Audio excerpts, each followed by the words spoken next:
Welcome to Sunday School on the Go from the First Baptist Church in Tallahassee. I'm Jim Glass, one of the teachers in the Pairs and Spares class, and in our current quarter of Bible study, I have the privilege of guiding you through the prophetic messages of Ezekiel and Daniel. On this last Sunday in January, we come to our second lesson from the book of Daniel.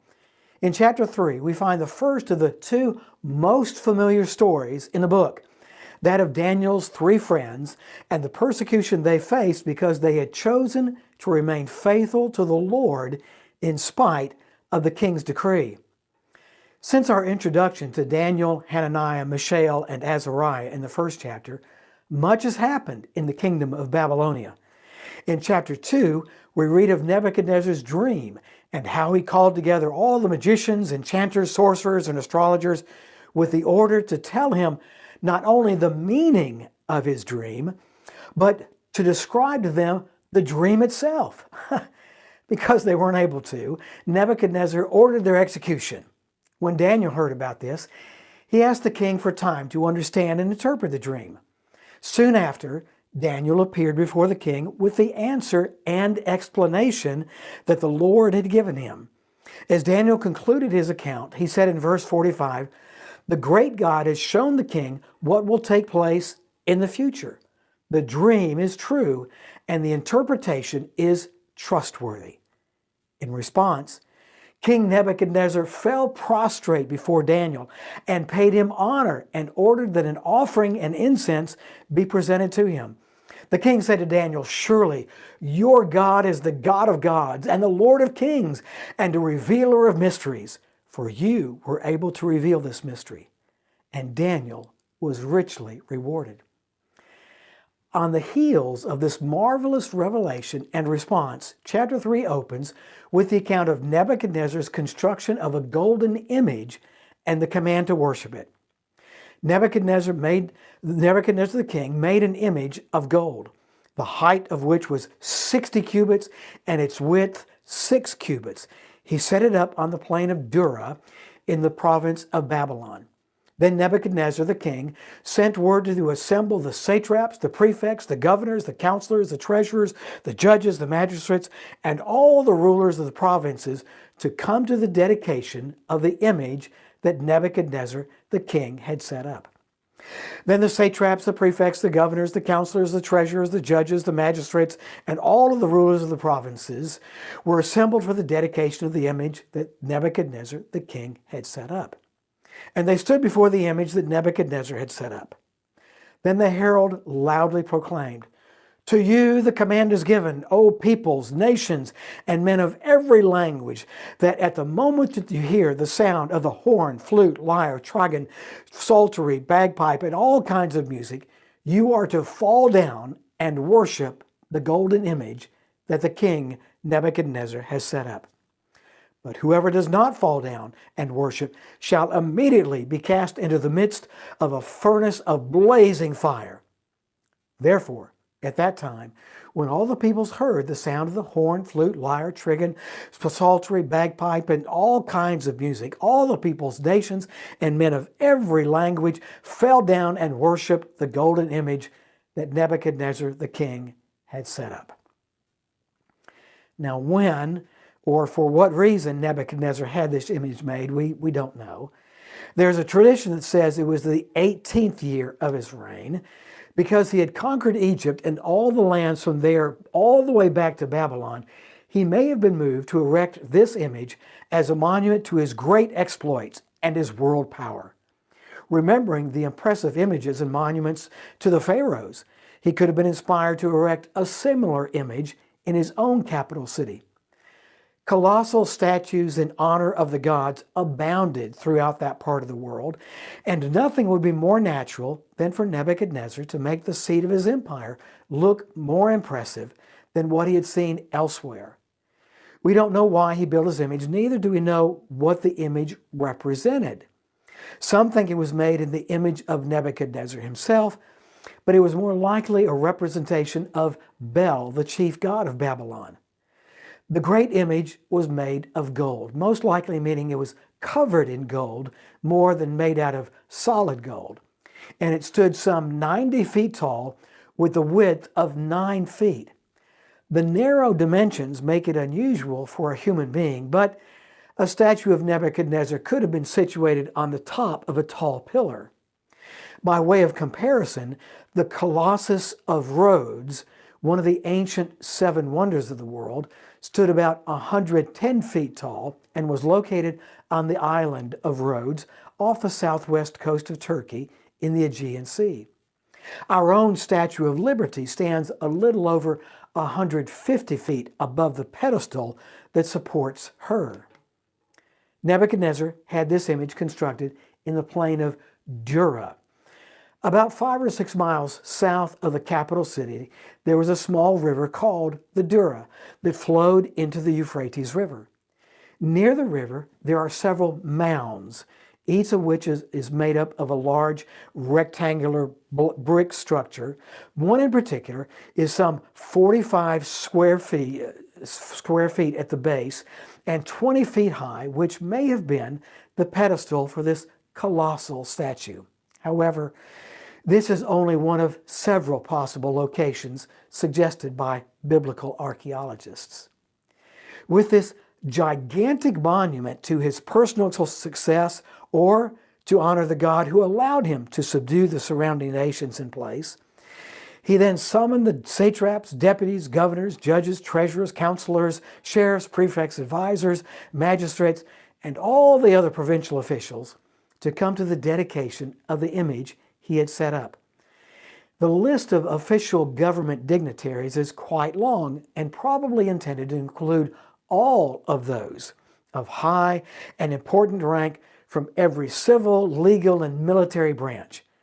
Although scholars can identify the particular function of a few of these officials, some of these names appear only here in our Bibles, so it's impossible to accurately identify their roles.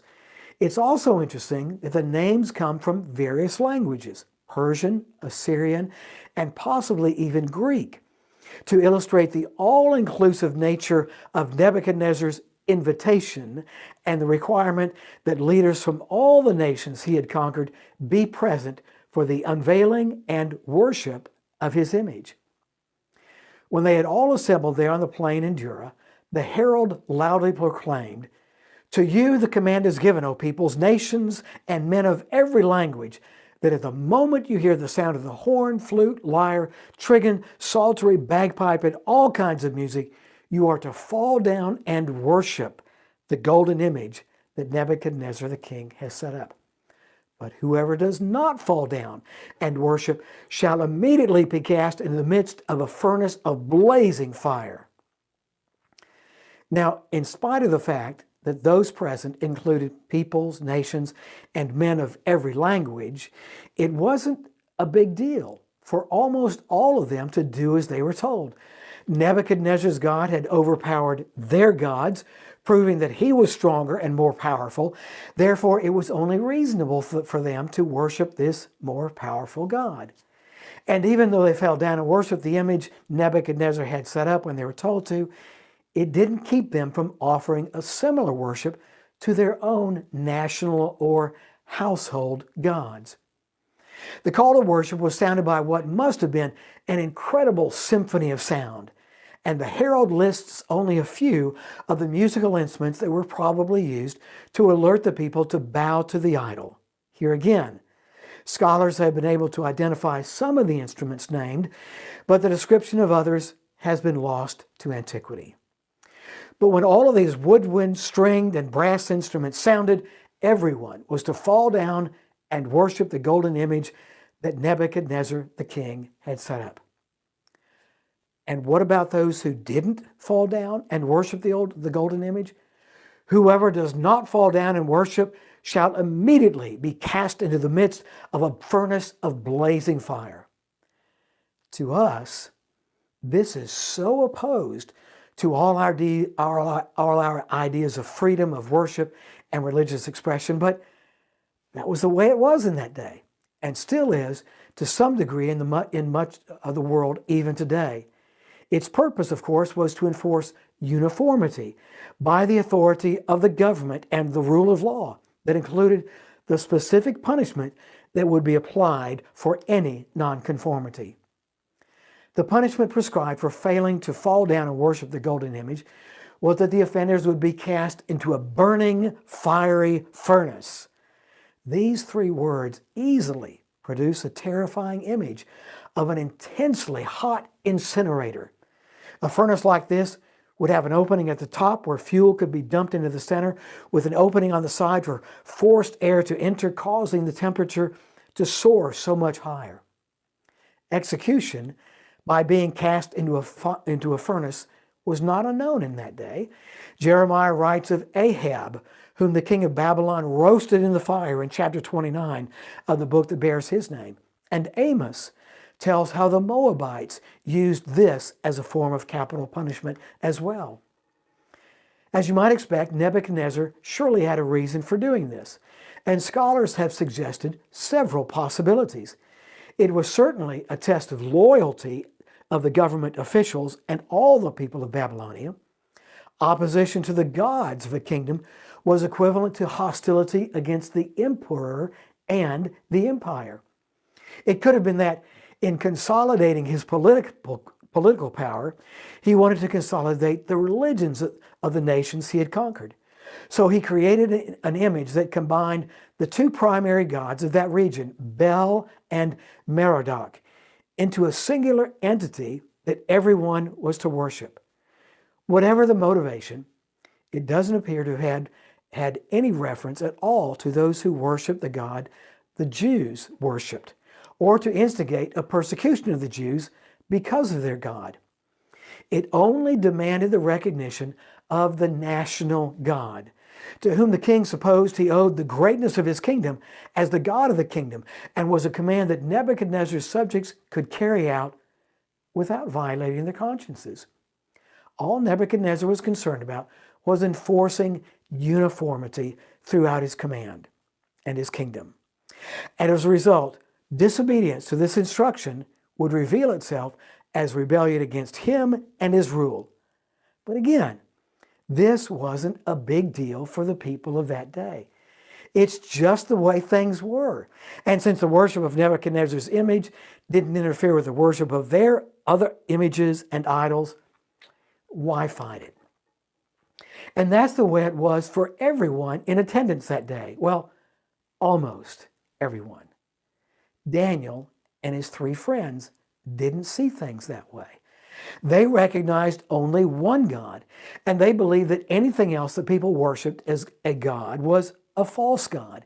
It was a violation of the fundamental principles of their faith to worship or even recognize the existence of anything else. After all, going after false gods of the nations around them had resulted in the situation they were in at the very moment, the destruction of their homeland and their deportation to a pagan kingdom, all because they had worshiped another god.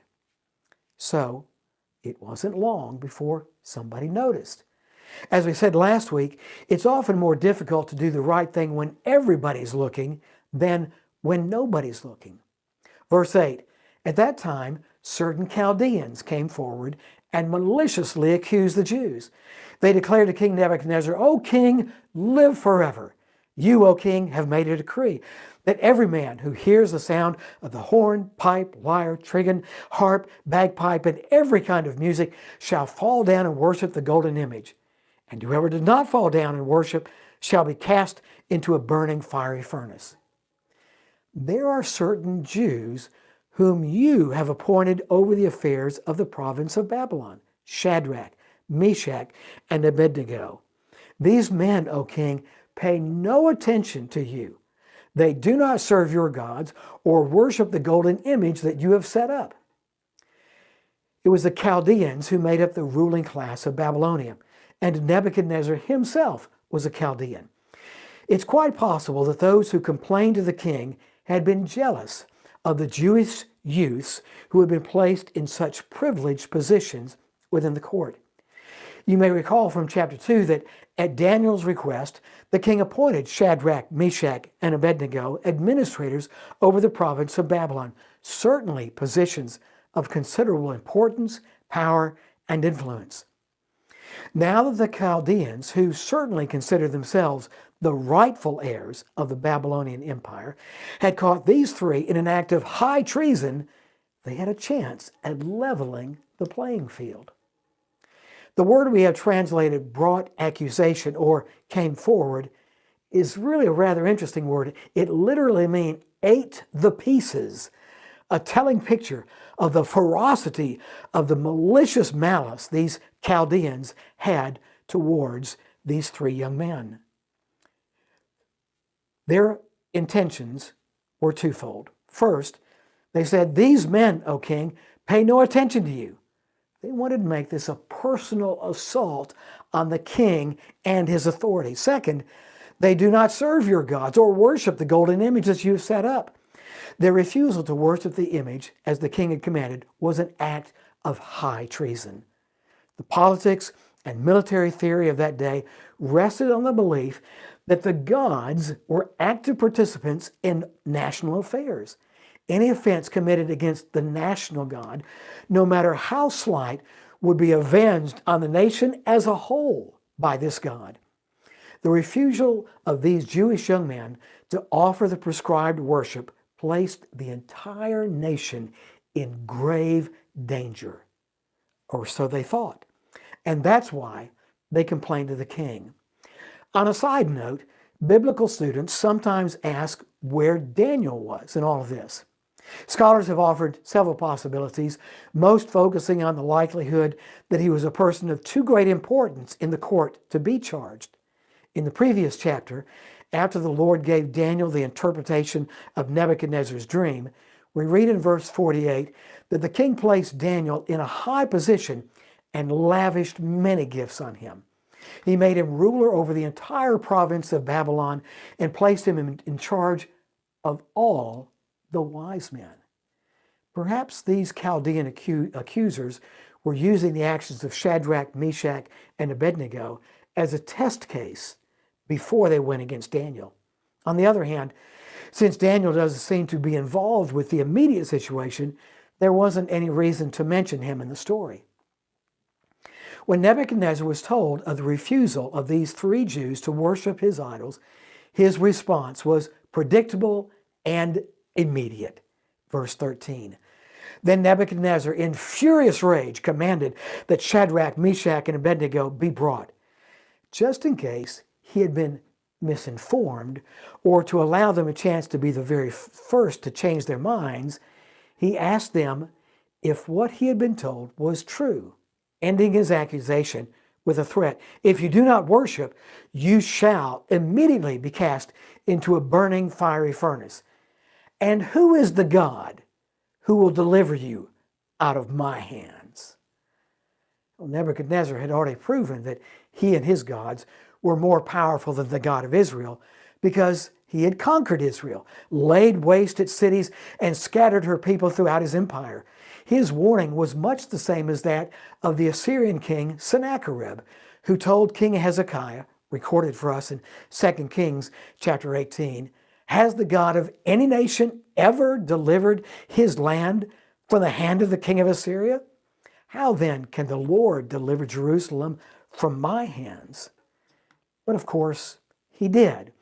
And Sennacherib was called away to suppress an uprising in Egypt. An angel of the Lord killed 185,000 of his soldiers, and when he returned to Nineveh, 2 of his sons killed him. We don't know how well Nebuchadnezzar knew the history of the Jews, but you would have thought he would have remembered the fact that it was Daniel's God, the God of Shadrach, Meshach, and Abednego, who had given to Daniel the interpretation of his dream back in chapter 2. On the other hand, Nebuchadnezzar might have thought that their God might be great as a revealer of secrets, but not in might to deliver them from his punishment, since his defeat of Israel was proof that their God was inferior to the gods of Babylon. He's convinced that deliverance out of the fiery furnace is a work that no God could accomplish. Is it true, O Shadrach, Meshach, and Abednego, that you do not serve my gods or worship the golden image that I have set up? let me give you a second chance. How did they respond to his rumble of thunder? The quiet determination of their reply is as striking as it is beautiful. It's perfectly loyal and perfectly unshaken. King Nebuchadnezzar, we do not need to defend ourselves before you in this matter. If we're thrown into the blazing furnace, the God we serve is able to deliver us from it, and he will deliver us from your majesty's hand. But even if he does not, we want you to know, your majesty, that we will not serve your gods or worship the image of gold you have set up. Alexander Maclaren writes, so they repeat his very words with singular boldness and contradict him to his face. They have no absolute certainty of deliverance, but whether it comes or not will make no matter of difference to them. They have absolute certainty as to duty. And so they look the furious tyrant right in the eyes and quietly say, we will not serve your gods. Nothing like that had ever been heard in those halls. Their response was fixed on what was right and necessary, not on what was convenient or safe. As one commentator notes, the sole question which was asked was what ought to be done in the case, and they had no concern about what would follow. True religion, he says, is a determined purpose to do right and not to do wrong, whatever may be the consequences in either case. It matters not what follows, wealth or poverty, honor or dishonor, good report or evil report, life or death. The mind is firmly fixed on doing right and not on doing wrong. When we consider the circumstances of those who made this reply, when we remember their comparative youth and the few opportunities which they had for instruction in the nature of religion, and that they were captives in a distant land, and that they stood before the most absolute monarch of the earth with no powerful friends to support them, and with the most horrid kind of death threatening them, we may well admire the grace of that God who could so amply furnish them for such a trial, and love that religion which enabled them to take a stand so noble and so bold. From their own training in Jerusalem, they had probably learned of times when the Lord delivered his people, Noah from the flood, Abraham from Pharaoh and Abimelech, Job from his afflictions, Moses and the entire nation from Egypt. As another commentator writes, but they knew there were other cases where it had not been God's purpose to deliver his saints out of the peril of death, and that it has been far better for them that they should be carried heavenwards on the fiery chariot of martyrdom. They were therefore perfectly prepared to find that it was the will of God that they too should perish, as thousands of God's faithful ones had perished before them from the tyrannous and cruel hands of man, and they were cheerfully willing to confront that awful extremity. Thus regarded, the three words, and if not, are among the sublimest words uttered in all of Scripture. They represent the truth that the one who trusts in God will continue to say, even to the end, though he slay me, yet will I trust in him. They are the triumph of faith over all adverse circumstances. The obligation to resist all temptations, to go against conscience, is unaffected by consequences. There may be hope that God will not suffer us to be harmed, but whether he does or not should make no difference to our fixed resolve. Nebuchadnezzar, infuriated beyond measure, his face contorted with rage, ordered the furnace heated 7 times hotter than it normally burned. This would have actually shortened their suffering, but the king was angry. He ordered some of his strongest soldiers to tie them up and throw them into the furnace. When they tossed Shadrach, Meshach, and Abednego into the furnace, it was so hot that the soldiers were killed. Verse 23, and these 3 men, firmly tied, fell into the blazing furnace. And that was the end of three foolish young men who had dared to refuse the king's command to worship his image. At least that's what everybody expected. Nobody could survive such heat. The soldiers surely didn't, but something caught the king's eye. And it wasn't the fact that the executioners had been killed by the heat and fire. We don't know how, but he had a clear view into the fiery furnace. And what he saw shocked him to the very core. Verse 24. Nebuchadnezzar the king was astounded and stood up in haste. He said to his high officials, "Was it not 3 men we cast bound into the midst of the fire?" They replied to the king, "Certainly, O king." He said, "Look, I see 4 men loosed and walking about in the midst of the fire without harm. And the appearance of the 4th is like that of a son of the gods." Not 3, but 4. No longer bound by the ropes, walking around the inside of this burning fiery furnace as if walking in a park on a bright spring day. Fully clothed as they were before they went in. And the 4th? The 4th, he says, is like a son of the gods. Speaking from his own pagan explanation of something he had surely never seen before, but is now forced to describe what it is he is looking at as best he can, in his mind, the God he worshipped was the son of another God. And there was also a God of fire in their directory of divine beings. In his understanding, it was not unusual for the gods to appear in human form. And this was such an occasion. But that didn't jive with Nebuchadnezzar's theology. Why was there a 4th person in the fire, apparently protecting the very people who had refused to bow down to his God? Had he chosen the wrong God to worship? So we have to answer the question, who was it that was in the fire with Shadrach, Meshach, and Abednego? Was it an angel or was it the Son of God?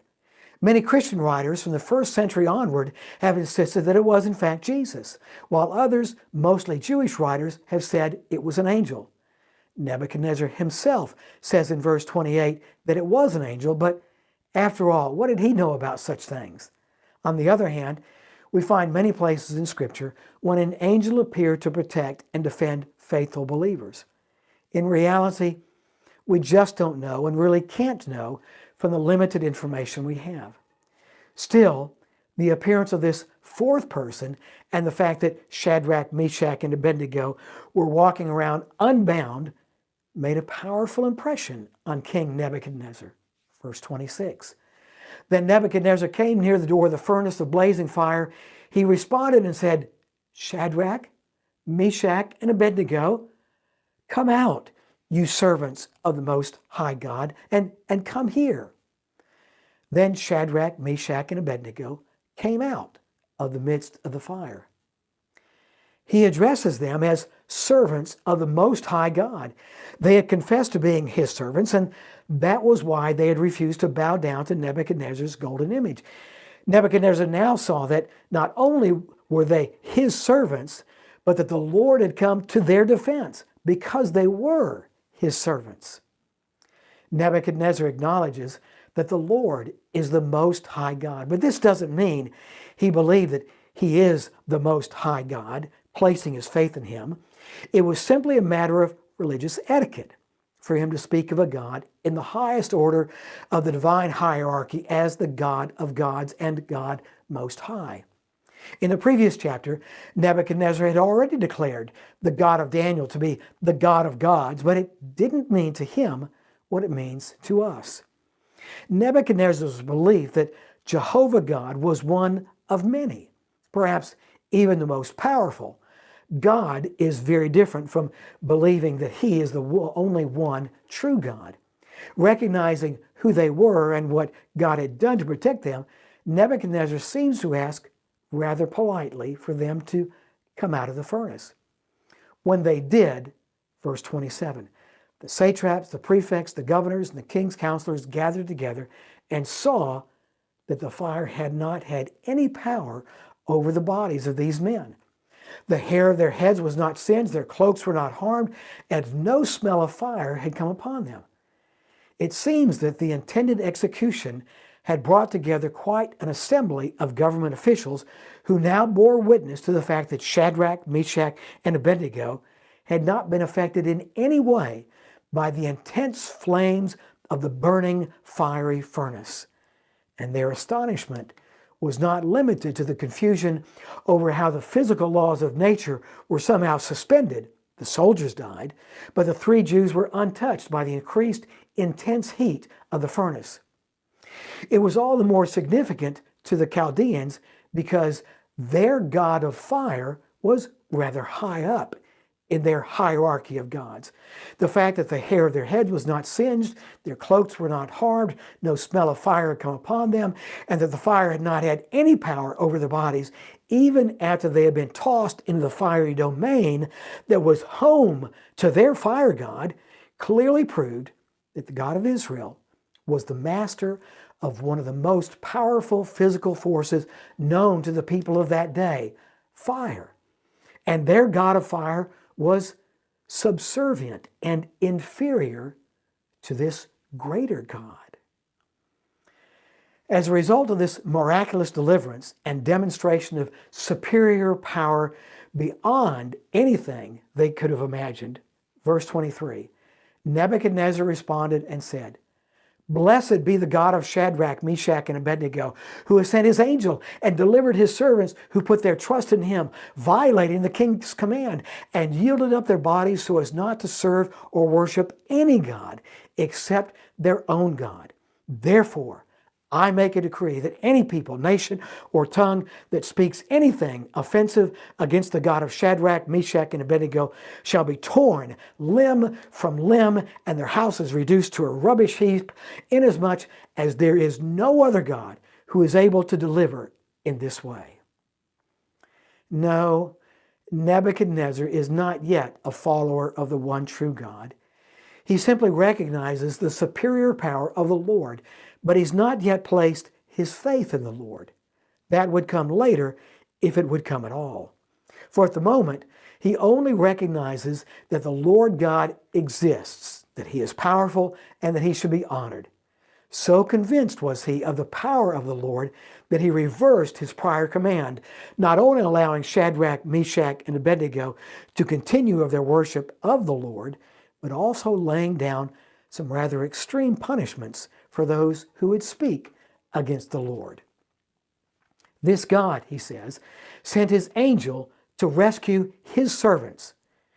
It would not have been unusual for the king to admit that God had a messenger who was instrumental in delivering those who trusted in him, and the angel had been sent because Shadrach, Meshach, and Abednego had, as Nebuchadnezzar himself said, trusted in him and defied the king's command, and were willing to give up their lives rather than serve or worship any god except their own God.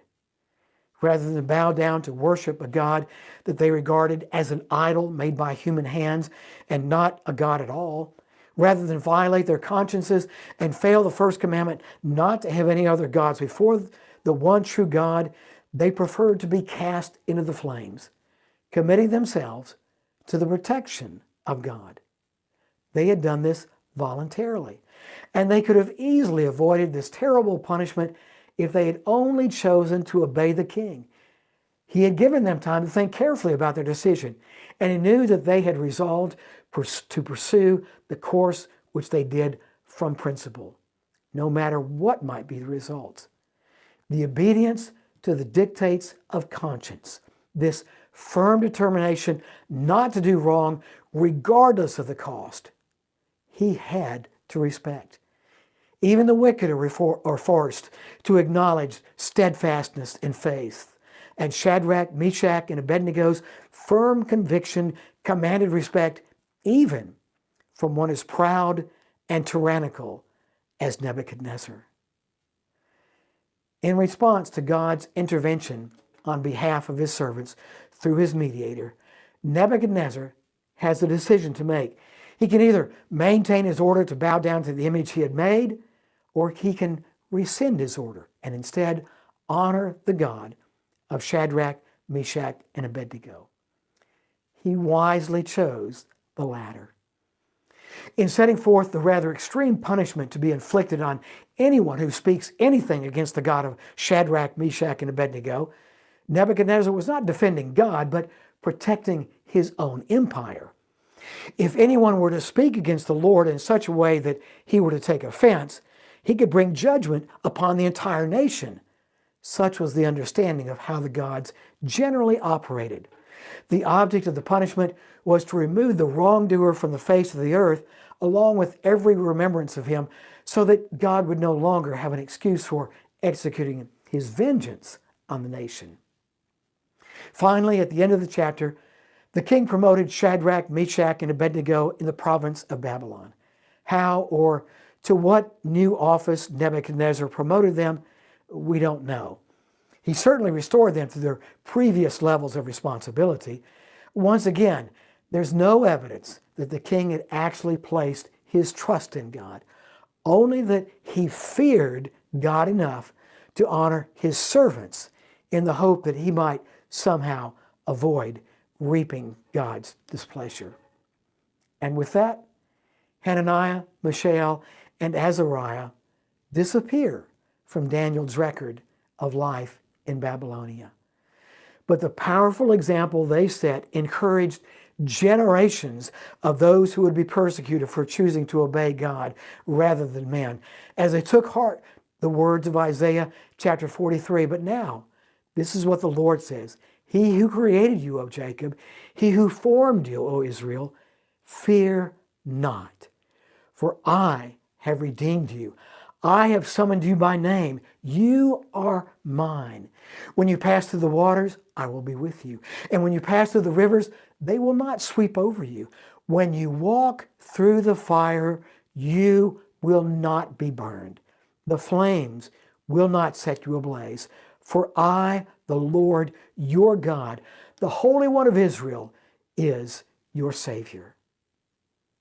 Those words hold true even today, as followers of Christ all over the world are expected to worship idols of political power or false religions.